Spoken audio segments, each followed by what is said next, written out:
A mí me trauma la cantidad de gente deprimida que no sabe que está deprimida.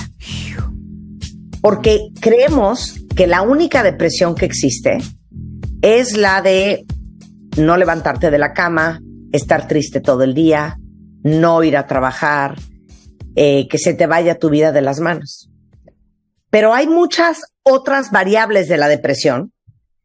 Por ejemplo, la depresión funcional, en donde estás operando tu vida como si no pasara nada, pero no estás bien. Entonces, hoy queríamos hablar de cómo saber si lo que tienes es que estás deprimido y nadie te ha dicho. Y déjenme decirles que por cada 2 mujeres hay un hombre deprimido. Los hombres entre 15 y 29 son el grupo con más riesgo en nuestro país, ya que ocurren 16 suicidios por cada 100,000 hombres en estas edades. Y la depresión es la causa de muerte por suicidio en este rango de edad. Entonces, tristemente, hay mucha gente deprimida que no sabe que está deprimida. Y por eso quería invitar a Mario Citalán. Mario tiene 20 años de experiencia en la atención y cuidado de la salud mental, es terapeuta para trastornos mentales y emocionales, aparte es especialista en el tratamiento de adicciones. ¿Cómo estás, Mario? ¡Feliz año, querido!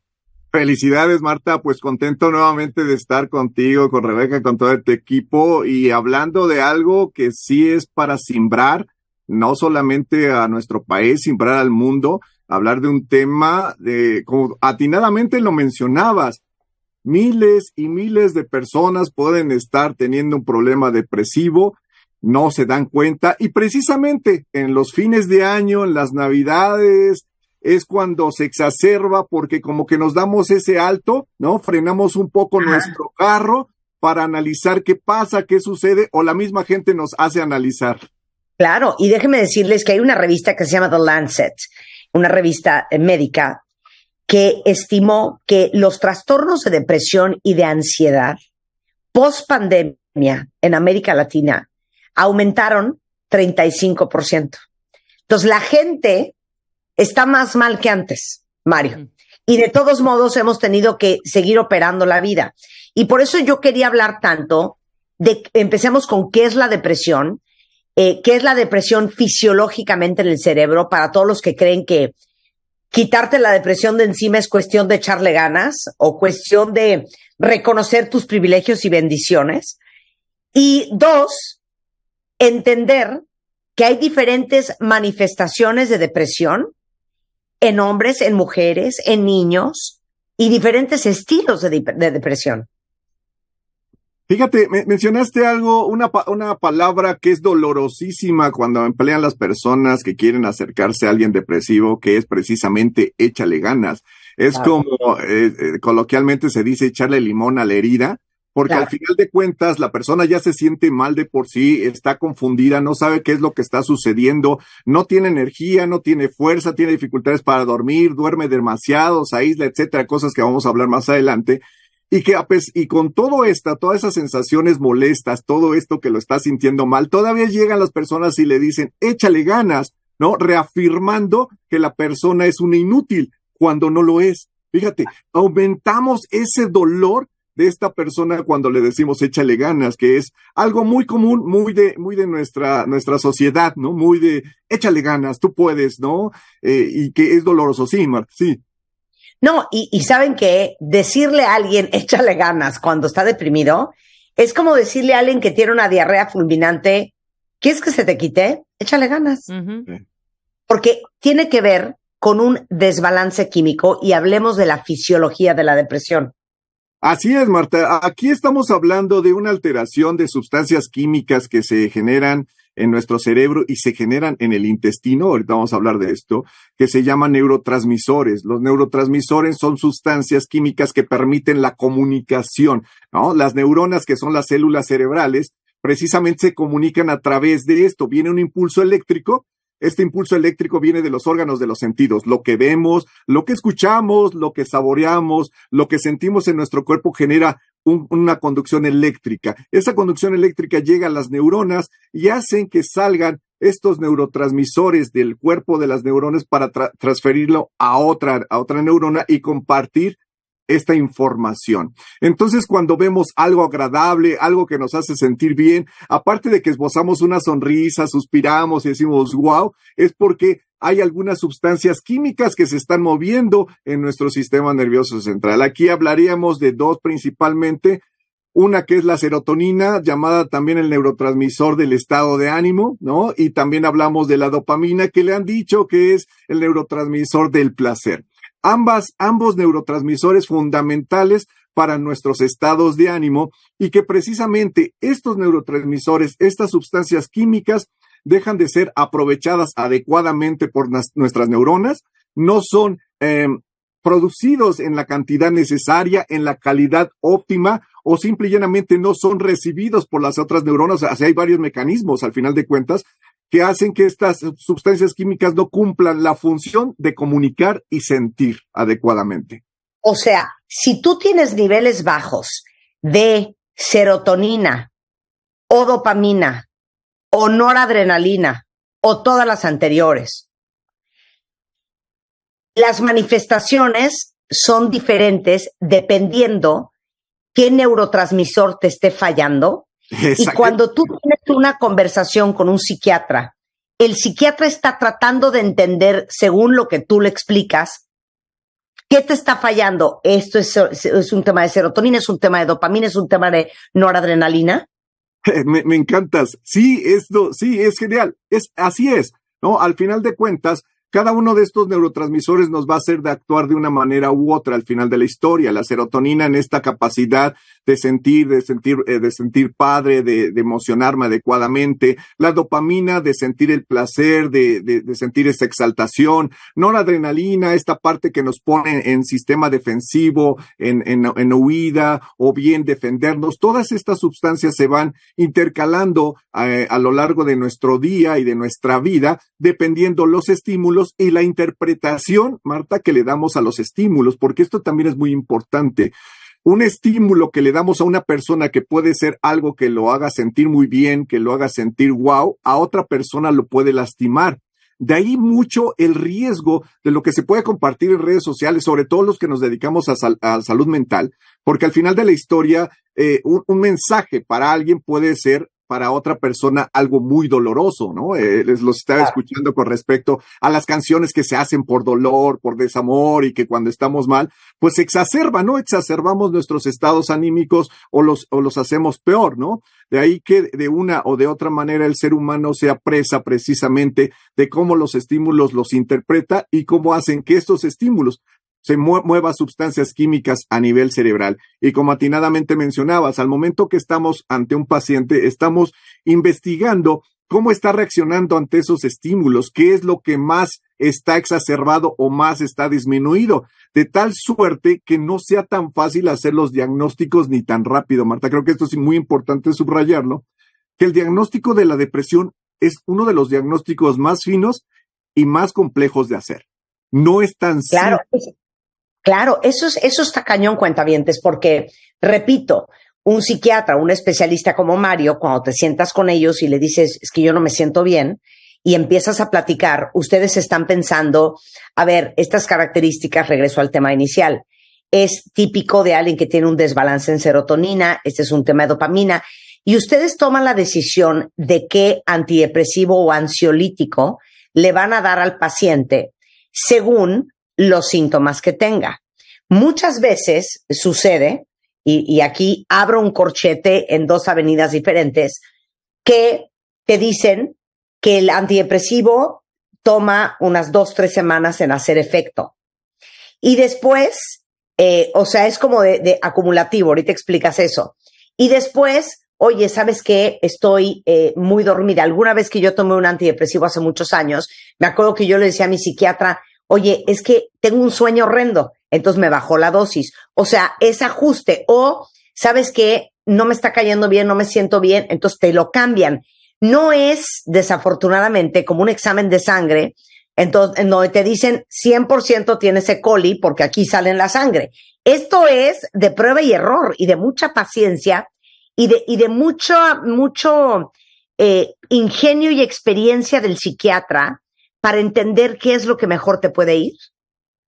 Sí, y de hecho, dentro del arsenal, si lo podemos llamar así, de fármacos que tenemos hoy día para la depresión, que se utilizan primordialmente algo que se denomina inhibidores de la recaptura de serotonina, que lo que hacen es que la serotonina esté más presente entre las neuronas y la aprovechen mejor. Eso es lo que significa. Existen varios inhibidores de la recaptura de serotonina. Existen un montonal de fármacos que cumplen esa función, pero ocupan carreteras diferentes para llegar a hacer esta función, digámoslo así, en nuestro cerebro.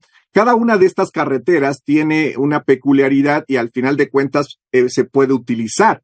Dentro de los procesos depresivos hay con diferentes características, desde depresiones psicóticas o depresiones donde predominan los rasgos ansiosos, o bien también hay depresiones dolorosas, que esto es algo que se empezó a manejar hace aproximadamente 20 años, donde muchas personas estaban presentando como dato principal el dolor generalizado, el dolor en diversas partes del cuerpo, y que justamente por este dolor se empezó a identificar que era subsecuente a una depresión. De hecho, hay un fármaco que se utiliza para depresiones dolorosas, porque dentro de su forma de acción trabaja sobre las zonas que tienen que ver con el dolor físico. Y qué curioso, el dolor físico es la misma zona del cerebro que determina también el dolor de tipo emocional, de tal suerte que este tipo de fármacos son muy útiles.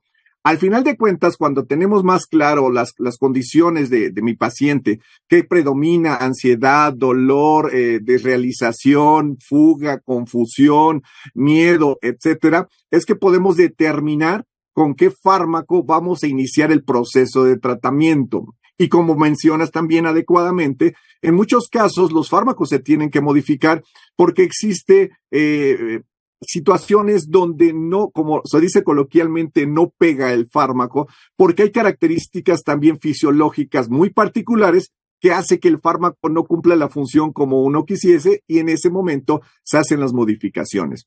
Hace poquito subí un TikTok donde refería que un dato importante en muchas depresiones es la ansiedad.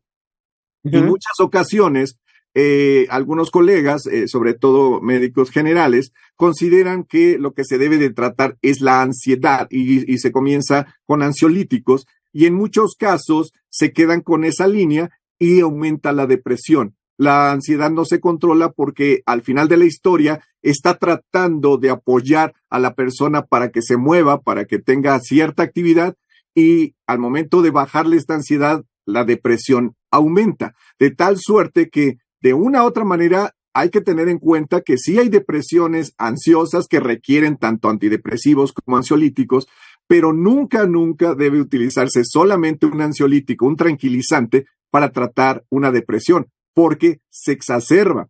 Y esto lo podemos ver de una manera muy fácil en la vida diaria, cuando seguramente algunas veces han escuchado que no se consuma alcohol cuando se está triste, ¿no? Es como que de las situaciones que se debería de evitar. Y es curiosamente cuando más se toma, ¿no? Porque dicen, no, brindemos por ellas, aunque no nos dejen, etcétera, ¿no? Tantas y tantas historias, justamente de lo que hablaban en el bloque anterior, y que precisamente cuando existe un proceso de tristeza y se utiliza un depresor del sistema nervioso central, esto se exacerba, porque los tranquilizantes son depresores del sistema nervioso.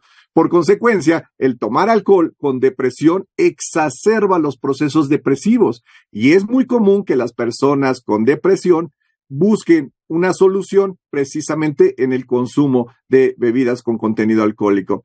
Entonces, todo esto, al momento de que tenemos un paciente, tenemos que investigar, ¿no? ¿Qué es lo que están utilizando? Si están tomando alcohol, si están tomando otros medicamentos, porque también hay que subrayar que hay fármacos que pueden llegar a ocasionar depresión por una situación refleja, como el caso de los esteroides, ¿no? Para que se llegan a utilizar para el asma o que se llegan a utilizar para procesos de tipo reumático.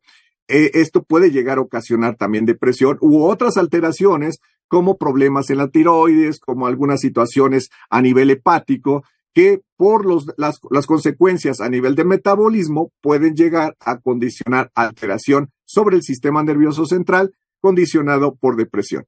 Todos estos elementos hacen que cambie la forma como cada persona tendrá que ser atendida. Ok, ¿cuáles son los tipos de depresión? Empecemos por ahí y después, ¿cómo se manifiestan diferentes? Porque estamos hablando solamente de adultos, en hombres que en mujeres. Entonces, empecemos con los tipos de depresión. Claro que sí, Marta. Hay una gran diversidad de formas de manifestación de la depresión. Te comentaba antes del corte que la depresión tiene apellidos y que en relación a los apellidos puede ser la forma, aparte de abordarla, la gravedad de lo que estamos enfrentando. Primeramente podríamos hablar del trastorno depresivo mayor, que es el considerado el más grave, porque es el más limitante, el totalmente limitante, que es cuando la persona pierde totalmente sus habilidades sociales, su fuerza, su ánimo, su impulso vital, su capacidad de disfrutar. Y es esta depresión la más conceptualizada, porque es la que la persona se ve tirada en la cama, que no se baña, que no se mueve, no platica con nadie, llora constantemente, se ve el dolor en su cara. Es mayormente este trastorno depresivo mayor el que presenta estas características y este momento es verdaderamente discapacitante. Los trastornos depresivos mayores definitivamente bloquean la vida del individuo y hace que se modifique totalmente sus interacciones, su productividad, su vida en general. Este trastorno depresivo mayor puede tener una duración de 3 a 6 meses, generalmente de 3 meses, se autolimitan, o sea, se puede solucionar solo, pero deja muchas secuelas en la persona, de tal suerte que puede volver a estarlo presentando si no recibe un tratamiento específico para esto. Existe otro que lo platicábamos cuando... O sea, este es los que se arrastran por la vida. Es correcto. Sí, es el trastorno más fuerte, más crítico y digamos más destructivo de los fenómenos depresivos o de los fenómenos del trastorno del estado de ánimo, que así lo consideramos en psiquiatría. Los trastornos del estado de ánimo, ahí entra el trastorno depresivo. Existe otro que platicábamos cuando hablábamos de los niños, de los adolescentes, que justamente en esa etapa se instaura, que es el trastorno depresivo persistente, también conocido como distimia, que es la depresión crónica, que precisamente para hacer un diagnóstico de este tipo de depresión se requiere al menos de 2 años de las manifestaciones depresivas, que es algo similar al trastorno depresivo menor, pero digamos que los síntomas son más chiquitos, ¿no? Existen alteraciones de falta de ánimo, de falta de fuerza, dificultades para dormir, duermen demasiado, presentan irritabilidad, etcétera, pero pueden ser funcionales. Al final de cuentas están viviendo la vida, trabajan, pueden lograr cosas, pueden llegar a graduarse en la universidad, pueden tener una empresa, etcétera, pero no logran disfrutar la vida. Y fíjate, aquí hay un dato bien... Es que ¿de qué me estás hablando? Siento que ahí entramos muchísimos. No, como decía uno de mis primos, cállate los ojos, Marta. Sí, al final de cuentas hay muchas características de esto. Fíjate, se ha considerado que hasta el 75-80% de las personas que fuman tienen un trastorno distímico. Rebeca, ahí te hablan. Rebeca, ahí te hablan. Absolutamente, perdón. No, dice, yo lo niego, dice. Porque, mira. ¿Por qué? Déjame te explico, Marta. Hasta me puse rojo, Marta, mil disculpas. Venga. Pero el asunto está así. La nicotina es un estimulante del sistema nervioso central. O sea, aumenta la energía, aumenta las ganas de hacer las cosas. Sin embargo, hace aproximadamente unos 15, 16 años, Nora Volkow, que es directora de NIDA, es el Instituto Nacional de Drogas en Estados Unidos, descubrió, junto con su equipo, que la nicotina no solo tiene un poder de tipo estimulante, sino también antidepresivo. Trabaja sobre serotonina y mejora el estado de ánimo. ¡Cállate! De tal suerte que esta nicotina va a mejorar los estados de ánimo. Se dice, es que me tranquiliza. No, mejora el estado de ánimo y al mejorar el estado de ánimo vemos mejor las problemáticas y las abordamos de mejor forma, más allá de verdaderamente estar tranquilos. Fíjate qué interesante, ¿no? Y de una u otra manera, muchos de estas, no digo que todos los fumadores, obviamente, pero sí hay un grueso importante de personas que tienen o distimia o rasgos distímicos, porque también hay que tomar en cuenta que no todo es la alteración, sino que también presentamos datos de una u otra manera de rasgos de una alteración. Por ejemplo, tu servidor tiene rasgos de alteración, rasgos histriónicos, porque a mí me gusta mucho estar hablando, moviéndome, ya te diste cuenta, ¿no? Obviamente me encanta estar en escenarios, todo el rollo. Entonces esa parte histriónica son mis rasgos de, creo que no llegó a alteración, espero, pero al final de cuentas es algo que está presente. Sí, claro. Oye, qué interesante. Yo hubiera pensado que la gente que fuma es más bien ansiedad oral. Claro, yo también, totalmente. Sí, y que nos quedamos en la etapa oral también. Pero fíjate qué curioso, ¿no? Porque precisamente cuando te quedas en la etapa oral es precisamente lo que permite la unión de los pequeños con la mamá, que precisamente el hijo, la hija se siente recibido, y cuando la mamá le da de comer a ese producto, el producto en este sistema nervioso que está en formación, se da cuenta que no es rechazado. De tal suerte que cuando existe algo de situaciones orales, hay bloqueados, es porque hay una presencia de rechazo, ¿no? De rechazo perceptual de la persona. Pero ese es otro rollo, ¿no? Bien. Entonces, sí. A ver, entonces regresemos a ese tipo de depresión, que operas la vida, pero sin mucho entusiasmo. Sí, sin disfrutar. El punto medular de la depresión, de todas las depresiones, es la anedonia, que es esta incapacidad o discapacidad para disfrutar de las cosas que la vida nos ofrece. Y que precisamente es lo que los cuentavientes deben de tener en cuenta. ¿Qué está pasando con su capacidad de disfrutar lo que antes disfrutaban o lo que hoy día están haciendo, qué tanto verdaderamente lo están disfrutando o lo están haciendo de manera automatizada? Porque, de hecho, por eso al iniciar el programa te comentaba que al fin de año, queramos o no, hacemos reflexión. Nos detenemos, nos frenamos, porque toda la gente está reflexionando. Toda la gente nos está diciendo deseos de para próximo año, qué va a pasar, qué va a suceder, y nos detenemos. Y en ese detenernos, precisamente, es cuando nos damos cuenta de lo que no hemos hecho, de lo que dejamos de hacer, y esa etapa es una de las más dolorosas del año para una gran cantidad de personas, porque precisamente se dan cuenta o son un poco más conscientes de su discapacidad o su incapacidad para disfrutar de lo que están vivenciando. Y la alegría de las personas que están vivenciando a su alrededor las lastima, porque al final de cuentas, si las otras personas están disfrutando, ¿por qué yo no lo puedo hacer? Eso hace que la situación se vuelva muy dolorosa. Y muchas de estas situaciones son personas distímicas, que empiezan la distimia precisamente en la adolescencia, que lo platicábamos en ese programa, y que se puede estar presentando a lo largo de muchos años.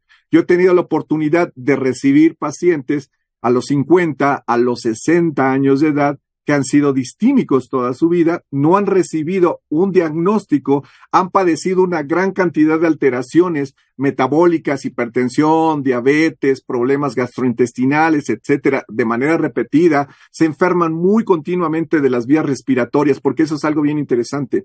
Muchos de los factores distímicos manifiestan mucho su problemática a nivel de las vías respiratorias, y esto tiene que ver una connotación también desde la medicina tradicional china, donde precisamente nos habla que el pulmón como órgano energético es un órgano que se manifiesta la emoción de la melancolía, ¿no? Pero ese es algo muy interesante también desde la percepción de la medicina tradicional china, cómo los trastornos emocionales tienen una connotación de tipo orgánico energético.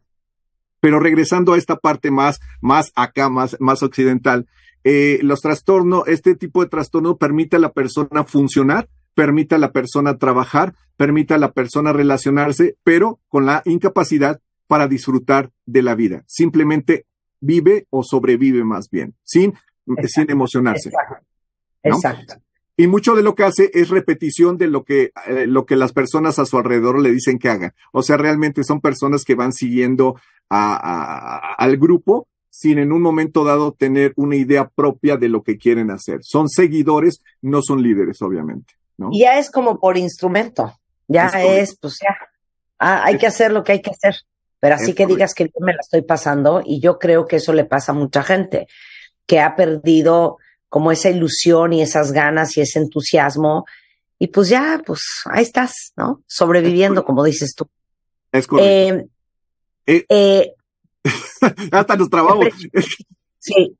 Depresión posparto, trastorno afectivo estacional y depresión psicótica.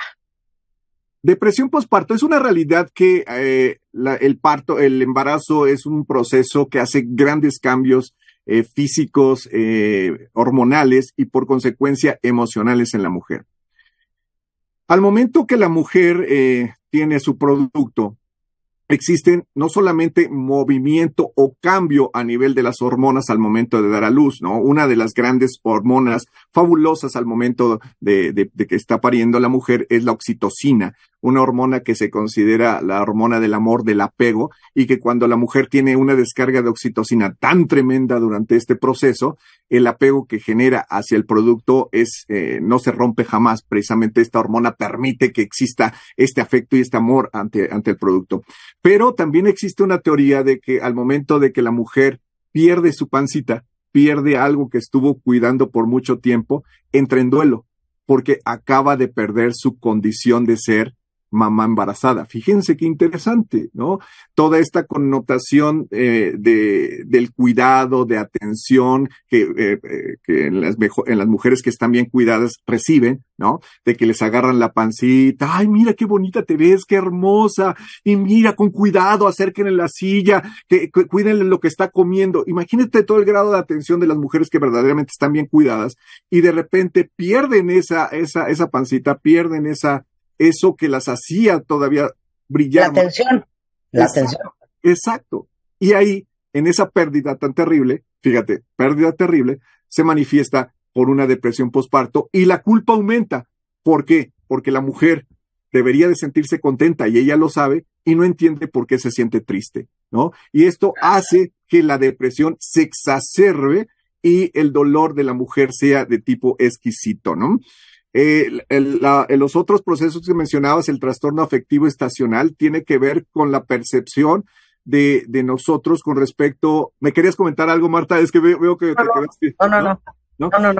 La temperatura, la luz afectan notablemente al ser humano. Te comentaba que para que se genere los movimientos de neurotransmisores se requería un impulso eléctrico y este impulso eléctrico era dado por la percepción de los estímulos a través de los órganos de los sentidos.